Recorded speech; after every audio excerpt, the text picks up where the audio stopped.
Olá, eu sou Camila Agostini, do Departamento de Arqueologia da Universidade do Estado do Rio de Janeiro. E no primeiro ensaio audiovisual, que se chamou Pela Presença de Sentidos, Corpos, Coisas, Espaços e Narrativas, numa série de 3 vídeos disponibilizados no YouTube, agora nesses tempos de quarentena, eu tratei de como a narrativa do professor na sala de aula pode lançar mão de um leque de possibilidades. Não apenas para melhorar a capacidade de comunicação, mas para potencializar os sentidos e os saberes envolvidos na produção do conhecimento, valorizando recursos como o próprio espaço e as coisas dentro dele, dentre elas os próprios corpos das pessoas, fazendo uso ainda de elementos de ficção ou fantasia e de performance. Essa diversidade de recursos que a gente pode usar numa sala de aula foi sem dúvidas inspirada por mestres e suas formas de ensinar em algumas aulas que eu assisti como ouvinte no âmbito do programa Encontro de Saberes, uma proposta revolucionária na educação brasileira, da qual eu sou entusiasta e profunda admiradora. Firme no entendimento de que há mais no mundo ao redor, em nós e naqueles que nos cercam, para aproveitarmos e valorizarmos do que qualquer esquema enlatado, excessivo, enquadrado, bidimensional que trava nossas colunas e exaure nossas retinas. Evoco, nesse momento, o artigo do colega geógrafo Lício Caetano do Rego Monteiro, intitulado Distância e Proximidade nas Formas de Aprender. Uma aprendizagem não virtual nos tempos e espaços outros que não a escola e a universidade. Junto com a fala que o antropólogo Daniel Miller disponibilizou no YouTube, chamada Como Conduzir uma Etnografia durante o Isolamento. O intuito aqui é somar com os argumentos desses dois autores, transpondo o potencial dos sentidos, dos corpos, das coisas, os espaços e as narrativas para o mundo que nos cerca. Esse posicionamento, por um lado, inspira a buscarmos estratégias didáticas e de trabalho com a segurança que é necessária, e, por outro, a não nos tornarmos reféns das máquinas. Há grandes esquemas enlatados de saberes fazeres, bem como de formas de difusão e de comunicação do conhecimento. As referências aos dois trabalhos estão disponíveis na descrição desse vídeo, junto com outros que embasam essa fala. Ou esse ensaio audiovisual, experimentando aqui novas formas de produzir e divulgar nossos textos. Aqui preciso de um parêntese.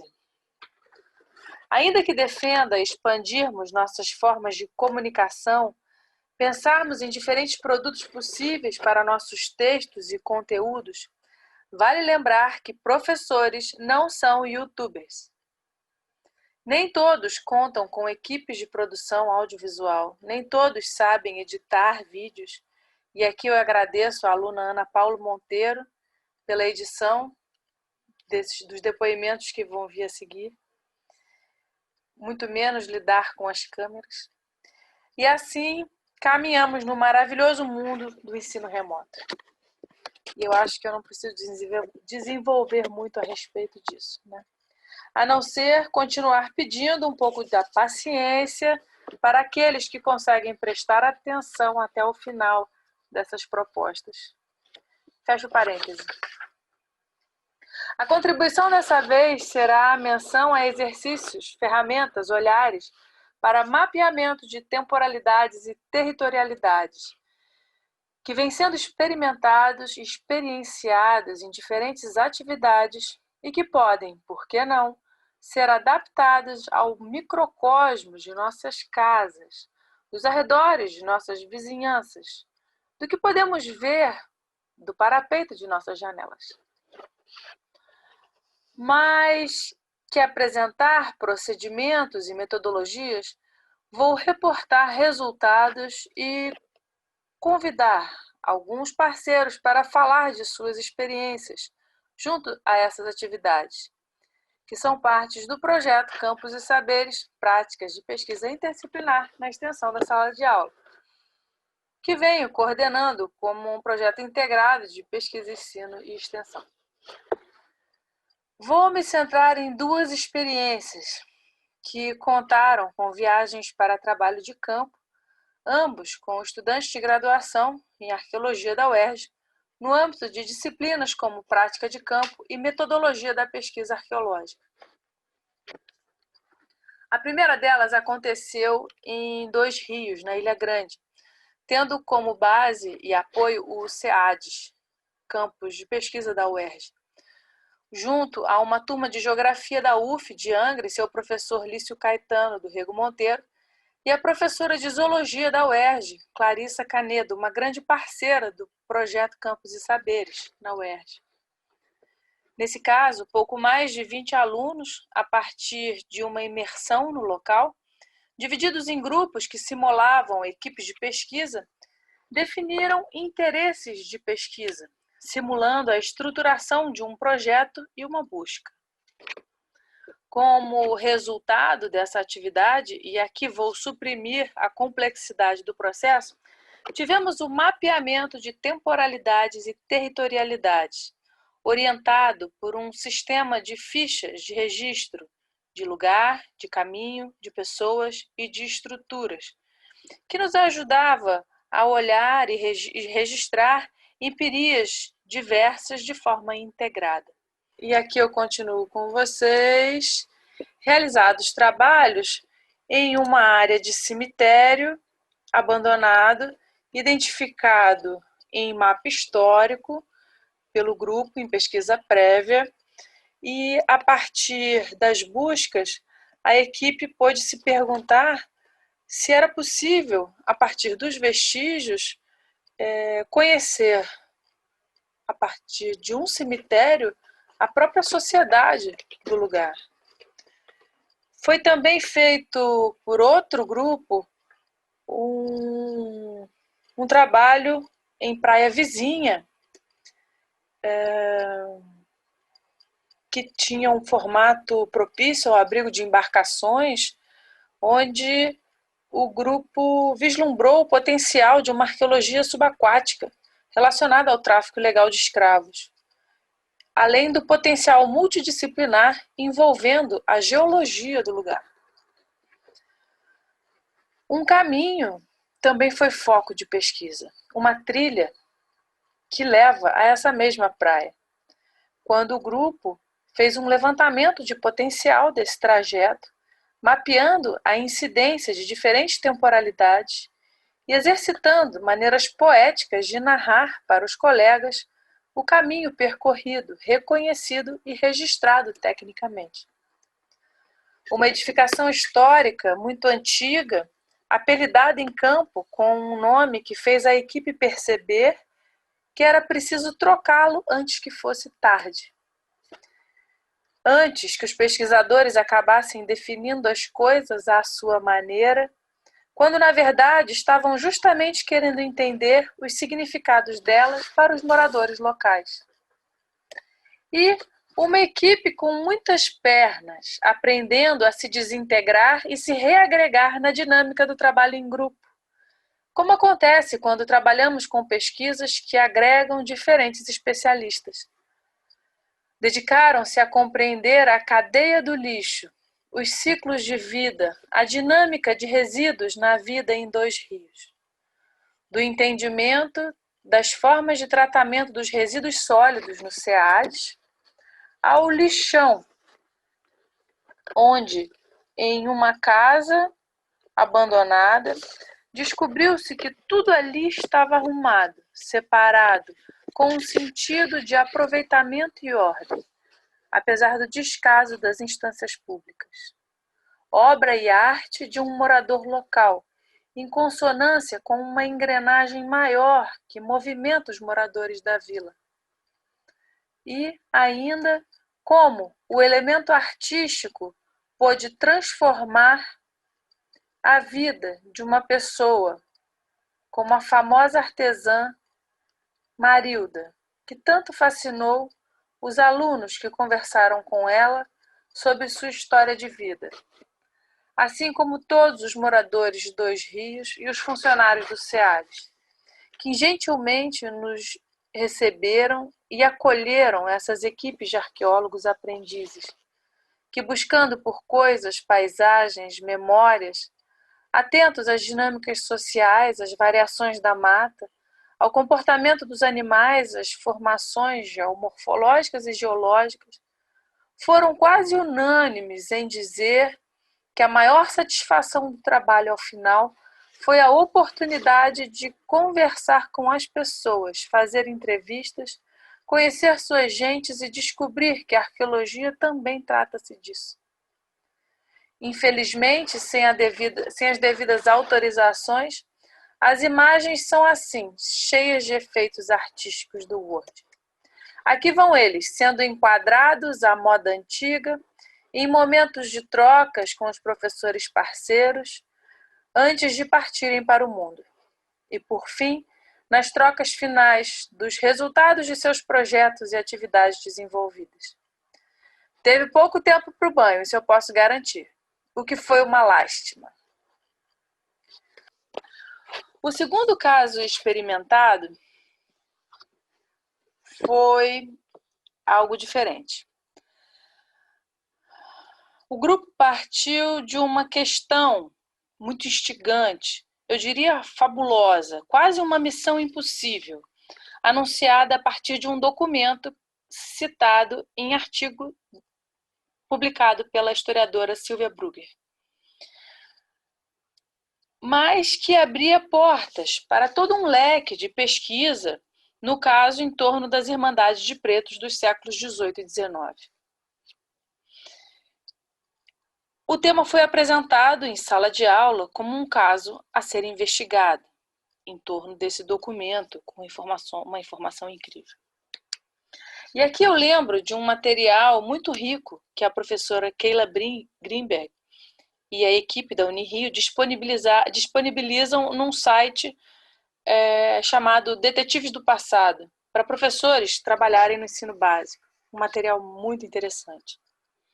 Uma orientação fundamental na definição dos grupos e equipes foi de suas buscas, projetos serem sempre orientados por uma questão de pesquisa, que ia se afastando do fabuloso e se adequando à realidade do universo empírico. Uma das estratégias preliminares, das mais importantes, foi a arqueocartografia, nesse caso, que ajudou na definição das áreas e dos problemas de busca a serem pesquisados no campo. Contatamos a professora Sylvia Brugger, que gentilmente respondeu aos nossos chamados desde o início, compartilhou documentos e nos fez duas preciosas indicações. Suas alunas no mestrado, Simone Assis e Luciana Silva, que nos auxiliaram no trabalho de campo e no contato com moradores locais.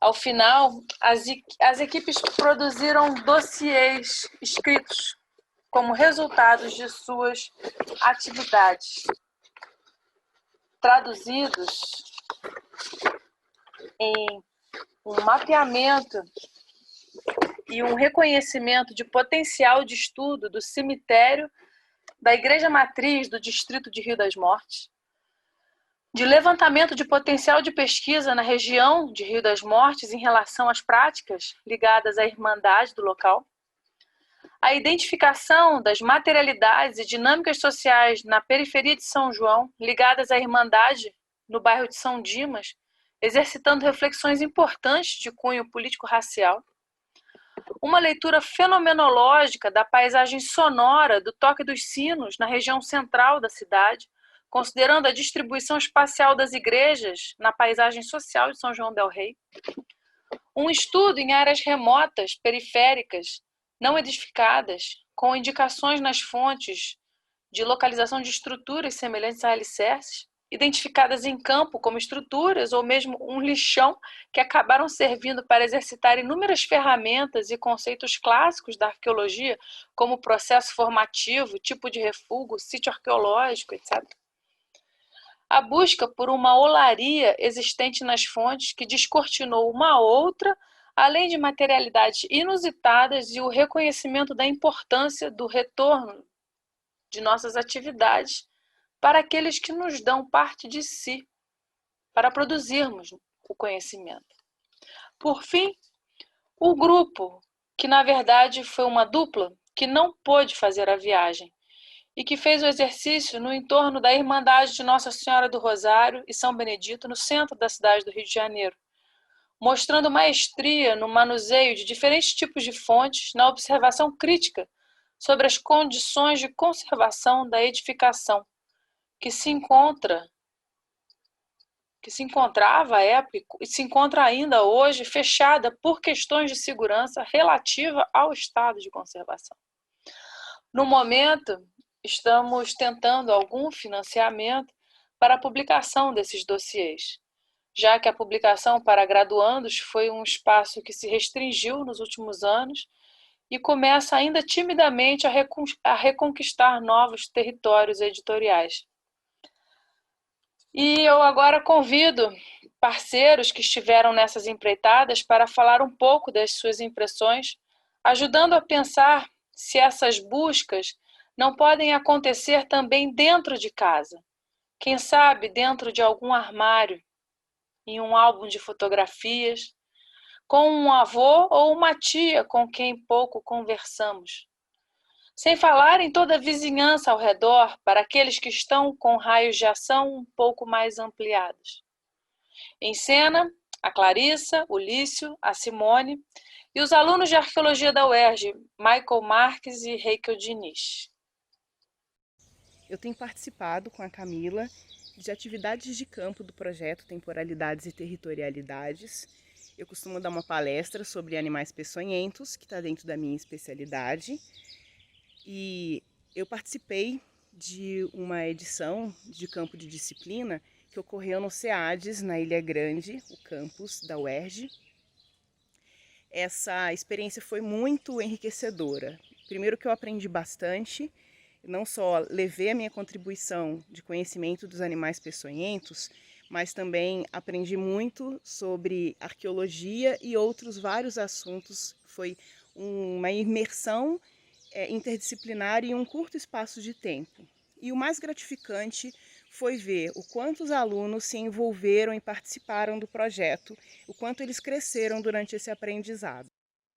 Foi uma experiência muito interessante para nós da geografia, ao colocarmos em prática um olhar sobre o presente e o passado, em seus diferentes registros, marcas, permanências e apagamentos.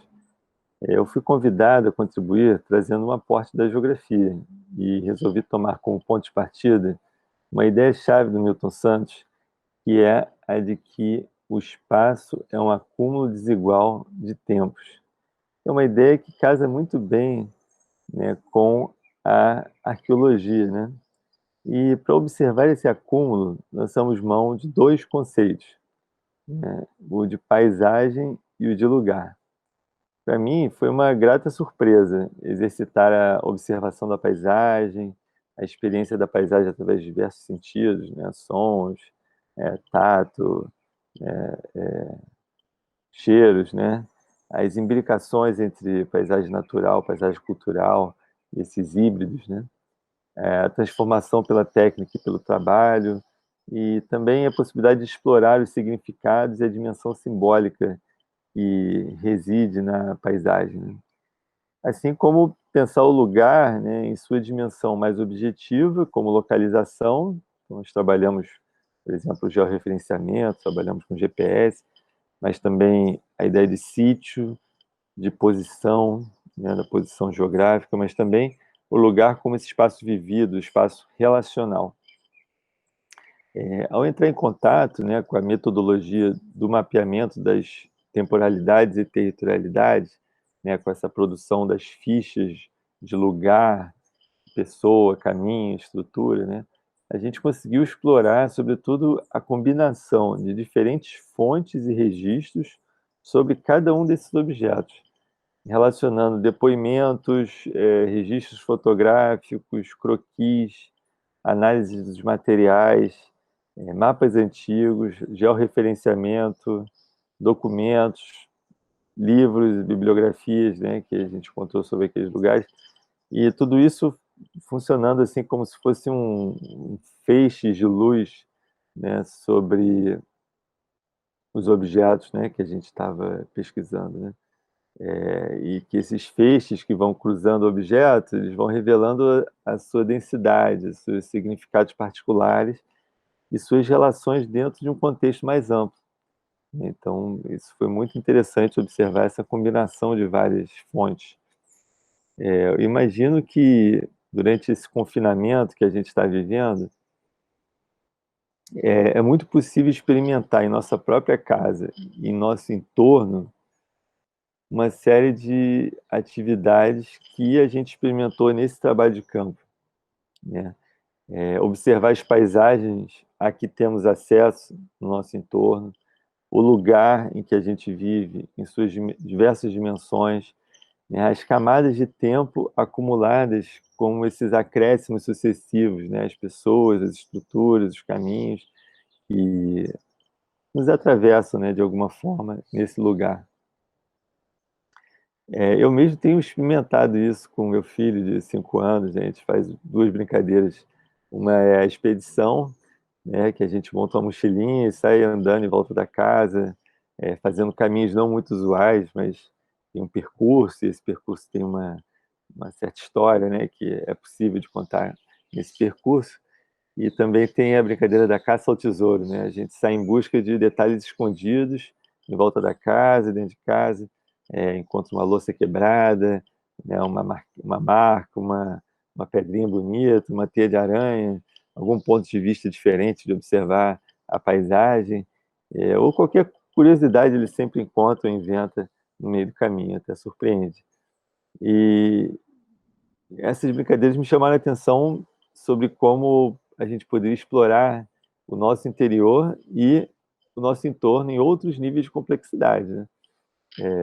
Procurei trazer isso, por exemplo, para uma proposta de disciplina remota que eu estou oferecendo e que eu dividi o plano do curso em dois planos, um plano de conteúdo e um plano de experiência, né? Esse plano de conteúdo, obviamente, trata dos conteúdos da disciplina, mas o plano da experiência é justamente a possibilidade de explorar os limites da nossa experiência presencial do corpo, da casa, do espaço próximo, né? Das atividades cotidianas, fazendo dessas atividades, fazendo desse lugar um lugar de conhecimento, né? E isso pode casar muito bem com essa ideia mais sistemática da produção das fichas de lugar, de estrutura, de pessoa e de caminho, né? Que nós experimentamos lá no Campo de Dois Rios. Então foi uma experiência muito gratificante, na qual eu aprendi muito, né? Os meus alunos da geografia também ficaram maravilhados com essa possibilidade de interagir com os alunos da arqueologia, e eu espero poder repetir ainda em algum lugar, se não aqui em minha própria casa, ou no, propor isso para os meus alunos, assim como imagino que a Camila está propondo para seus alunos. Olá, todas, todos e todes. Eu sou Simone, graduada e mestranda em História pela Universidade Federal de São João del Rei, aqui em Minas Gerais, e sou uma das historiadoras, ao lado da professora Silvia Brigger e Luciana Santos, que recebeu pesquisadores e graduandos de arqueologia da Universidade Estadual do Rio de Janeiro, uma equipe coordenada pela professora Camila Agostini e que veio desenvolver uma atividade de campo aqui em Minas Gerais. Eu acompanhei parte dessa equipe, né, a que desenvolveu seus trabalhos e atividades no distrito do Rio das Mortes. Lá nós entramos em contato com o congadeiro José Roberto da Silva, que é um intelectual orgânico e também o responsável pelas relações públicas do Congado de Santo Antônio do Rio das Mortes. Ele é uma pessoa que eu já conhecia, mas dentro desse novo encontro, né, com pessoas que partiam de um campo de vista, né, diferente, com perguntas diferentes, ampliou para eu ter um novo sentido sobre a cultura material do Congado. E também coincidiu de ser época de festa. Então o mastro, né, estava erguido. Um mastro que já era um objeto sagrado, que me saltava aos olhos, ele ganhou uma nova dimensão para a gente entender, né, os vestígios da cosmovisão africana que poderia estar próximo daquele lugar através de estudos da arqueologia que entende, né, esse espaço de paisagem. Um outro ponto que eu achei bem interessante desse contato foi entender a arqueologia através da perspectiva de experiências sociais, que é entender o humano, entender o sujeito que ocupa determinada paisagem e lugares, né, em que se vive. E essa metodologia se aproxima muito com a maneira com o meu método de trabalho, que é história oral. Então foi bem bacana aproximar esses lugares e modos de se entender, fazer ciência e trabalhar para a sociedade. Nós também entramos em contato lá no Rio das Mortes com o Rogério Bosco e o Joaquim Bosco, que eram pessoas que eu não conhecia e pude conhecer através desse ponto, né, de encontro com os estudantes de arqueologia. E esses irmãos, né, junto também com José Roberto, nos levou até o sítio arqueológico da Nhaxica, e eu fiquei encantada com a possibilidade de conhecer esse lugar sagrado que eu, apesar de estudar lá na região das Vertentes, em São João del Rei, eu sou do sul de Minas, em Cambuquira, que é uma cidade próxima a Baipendi, onde é a capela de Nhaxica, né? Uma santa que está prestes a ser canonizada dentro da Igreja Católica. E entender essa mulher preta, ex-escravizada, que nasceu no final do século XIX, que era também rezadeira, benzedeira. Então, né, uma santa que eu já era devota, pude estar no lugar em que ela nasceu, ver a pia batismal. Então, assim, foi incrível, né? E também tá ao lado de pessoas que desenha rápido, faz croquis, imagina como era, tenta entender a partir do presente, como esse lugar é ocupado hoje e projeções, assim, para o futuro, para a gente entender essas paisagens, esses lugares, né? Também através de um estudo que traga a identidade negra que forma muito dessa sociedade brasileira e que muitas vezes não é respeitada. Então foi uma parceria muito incrível. Eu aprendi demais com todo esse contato, pude conhecer um lugar, né, que eu sequer imaginava. Então foi incrível. Eu agradeço demais a vinda de vocês até aqui.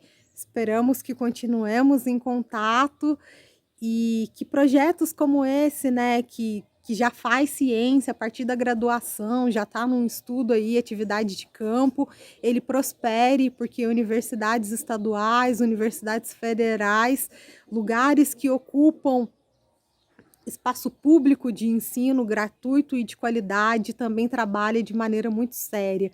E acho que foi isso que eu pude perceber através dessa atividade de campo. Um beijo para vocês e até a próxima. No curso de arqueologia, nós tivemos duas oportunidades, né, excepcionais, né, proporcionadas pela professora Camila. A primeira grande oportunidade de pesquisa, usando técnicas arqueológicas, foi na Ilha Grande. Né, nós pudemos aprender, apreciar um pouco sobre a cultura local, especialmente a Marilda, que transformava PET em obra de arte, e isso é excepcional. Em Minas Gerais, de São João del Rei, nós tivemos uma outra experiência. Nós conhecemos o seu Joaquim, o seu José Roberto, o Martins, o Rogério, entre outras pessoas que são muito carinhosas, né, que valoram muito a cultura de Minas Gerais. E é uma experiência ímpar, né? Você está em campo, você conversar com as pessoas, você sentir a tradição, como foi o caso da congada. É um tipo de pesquisa que certamente marcará para sempre a minha vida.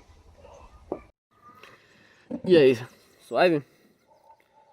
Então, eu tô aqui para contar sobre uma experiência de campo em São João del Rei, Minas Gerais. E nessa experiência, o meu grupo, que era composto por 3 pessoas, sendo a professora Camila, o Lucas Pomodoro e eu, a gente estava responsável por mapear e investigar algumas áreas de possível potencial arqueológico e também algumas ruínas que foram localizadas anteriormente na atividade de arqueocartografia.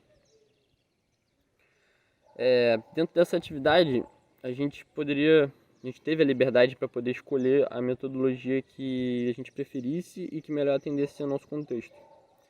Então, eu e o Lucas, a gente acabou escolhendo o uso de princípios etnográficos de registro, somados a uma atenção fenomenológica. Ou seja, a gente passou a registrar toda a experiência vivida de campo, toda a viagem, num caderno. Assim como a gente também tirou foto, gravou vídeo, produziu croquis, enfim. E conversamos com algumas pessoas.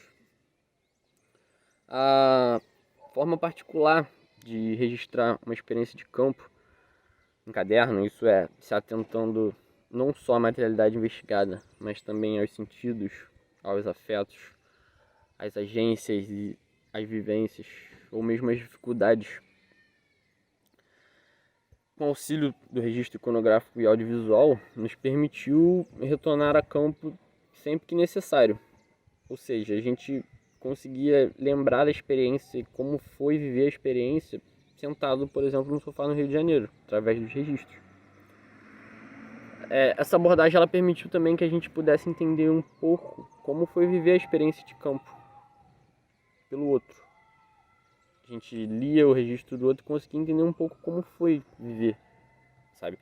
E ao mesmo tempo a gente aproveitou os 2 registros e as 2 percepções distintas para poder construir uma narrativa coletiva em formato de diário que pudesse também ser um suporte para que o leitor pudesse acompanhar a nossa experiência, pudesse viver a nossa experiência junto com a gente. Esse foi um dos pontos positivos do trabalho, mas assim, acho que um dos principais é que essa experiência me atentou que um trabalho coletivo é preciso que essas relações sensíveis e afetivas entre pessoas, mas também com os objetos, sejam consideradas e registradas. Porque nós registramos coisas em campo que geralmente a gente não percebe, como reflexões particulares, inquietudes, aflições, enfim. E essas coisas no fim do trabalho se mostraram componentes muito importantes da pesquisa, porque elas faziam parte das particularidades de cada membro, de como foi a experiência vivida e percebida por cada um. Então, eu consegui perceber, por exemplo, que diferentes velocidades de pensamento e ação em campo, se não forem alinhadas, elas podem resultar em procedimentos assimétricos, procedimentos que não são iguais, sabe? E acabar gerando discussões sem fim, hierarquias de poder dentro de uma equipe, o que não é bacana. Sentimentos também possuem influência direta na nossa produtividade e no nosso comportamento. Então, acho que através dessa abordagem ficou claro que compreender um pouco o que se passa com o colega ao lado pode ajudar a alinhar as engrenagens de pesquisa. E, enfim, assim como os sentimentos, a paisagem e a materialidade ao nosso redor também tem contribuição direta no nosso hábito e nosso comportamento no campo, no processo de leitura. Então, acho que são coisas que devem ser consideradas.